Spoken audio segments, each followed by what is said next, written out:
കുത്തി പറയുന്നു. എന്താണ് ഈ തീയിൽ ഊതിക്കഴിച്ച പൊന്ന്?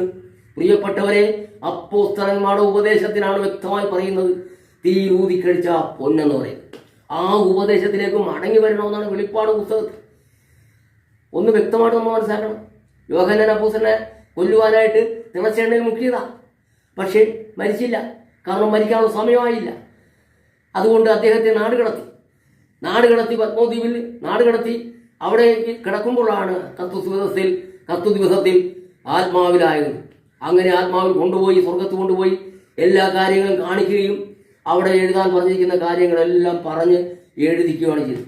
അങ്ങനെ എഴുതിയൊരു ഭാഗമാണ് വെളിപ്പാട് പുസ്തകം. ആ വെളിപ്പാട് പുസ്തകത്തിൽ വ്യക്തമായിട്ട് പറഞ്ഞതാണ്, നീ സമ്പന്നനാകേണ്ടതിന് തീരൂതി കഴിച്ച പോലെ നിന്റെ ഇപ്പോഴത്തെ തരികിട പരിപാടിയെല്ലാം നിർത്തിവെച്ചിട്ട് ഇന്നത്തെ നിന്റെ ഉദ്ദേശവും നിന്റെ ആലോചനയെല്ലാം മാറ്റിവെച്ചിട്ട് നീ ഒന്ന് മടങ്ങി വരണം. സഭയോടാണ് ഇത് പറയുന്നത്.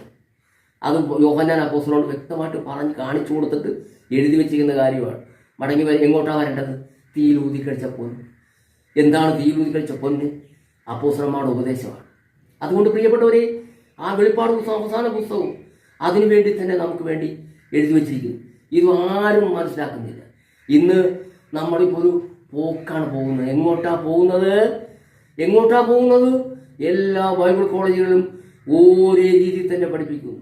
ആ പഠിപ്പിക്കുന്ന രീതി തന്നെ അവിടെ തന്നെ വരുന്നു. എല്ലാ സഭകളും അങ്ങനെ തന്നെ പോകുന്നു.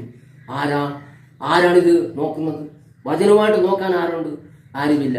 അതുകൊണ്ട് എൻ്റെ പ്രിയപ്പെട്ട സഹോദരന്മാരെ, പഴയ നിയമം വേണമെന്നും ന്യായപ്രമാണം വേണമെന്നും പഴയ നിയമം ഇല്ലെങ്കിൽ പുതിയ നിയമം ഇല്ലെന്ന് പറയുന്ന ആ ദുരുപദേഷ്ടാക്കന്മാരോടും വഞ്ചകന്മാരോടും സ്വത്രം തെറ്റിച്ച് കളയുന്ന തന്ത്രങ്ങൾ കുടുങ്ങി കിടക്കുന്നവരോടും എനിക്ക് പറയാനുള്ളത്, പ്രിയപ്പെട്ട സഹോദരന്മാരെ, കർത്താവായ യേശു പറയുന്നു, വിശ്വസിച്ച് സ്നാനപ്പെട്ടവനോട് പറയുന്നത് എന്താണ്?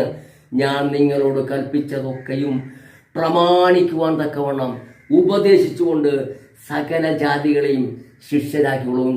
ഞാനോ ലോകാവസാനത്തോളം എല്ലാ നാളും നിങ്ങളോടുകൂടി ഉണ്ട്. ഇന്നത്തെ സഭകളിൽ ക്രിസ്തുവില്ല, ക്രിസ്തു വെളിയിലാണ്.